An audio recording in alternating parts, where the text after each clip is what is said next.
అండి. ఈరోజు కూడా ఒక చిన్న వీడియో. ఈ వీడియో మెంతికూర పప్పు చేసుకుంటున్నానండి. ఈ మెంతికూర నేను మెంతికూర పెట్టుకున్నాను కదండి, మనం చూపించాను. ఈ మెంతికూర నేను తీసేసాను మొత్తం. మెంతికూర ఇట్లా వచ్చింది. తీసేటప్పుడు నేను చూపించలేదండి, మర్చిపోయాను. ఇప్పుడైతే చూపిస్తున్నాను. ఇదిగో ఇంత వచ్చిందండి. ఒక 10 రోజులు అయిందనుకుంటా, ఇంత వచ్చింది. ఇప్పుడు ఇది తీసి నేను పప్పు చేసుకుంటున్నాను. ఇప్పుడైతే పప్పు ఎలా చేసుకుందాం. పప్పు చిన్న టీ గ్లాస్ తీసుకున్నాను.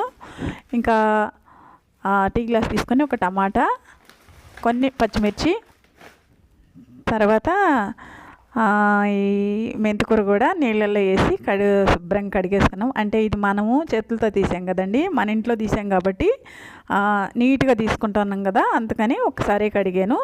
ఇప్పుడు కుక్కర్లో వేసేసి ఉడికించేసాను. ఇప్పుడు మనము పెంచిన మెంతికూర కాబట్టి మనకి చాలా ఇష్టంగా ఉంటుంది వండేది.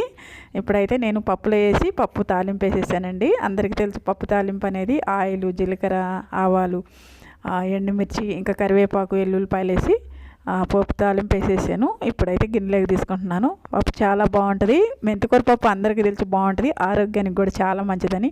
మన ఇంట్లో పండించుకున్న మెంతికూరతో నేను ఈరోజు పప్పు చేశాను, మెంతికూర పప్పు చేశాను. చాలా బాగుంటుంది. అందరూ కూడా ఇలాగే వేసుకొని ఇలాగే చేసుకోవాలి, ఆరోగ్యంగా ఉండాలని మనస్ఫూర్తిగా కోరుకుంటూ, ఈ వీడియో నచ్చితే లైక్ చేయండి, షేర్ చేయండి, తప్పకుండా సబ్స్క్రైబ్ చేసుకోండి, కామెంట్ కూడా చేయండి.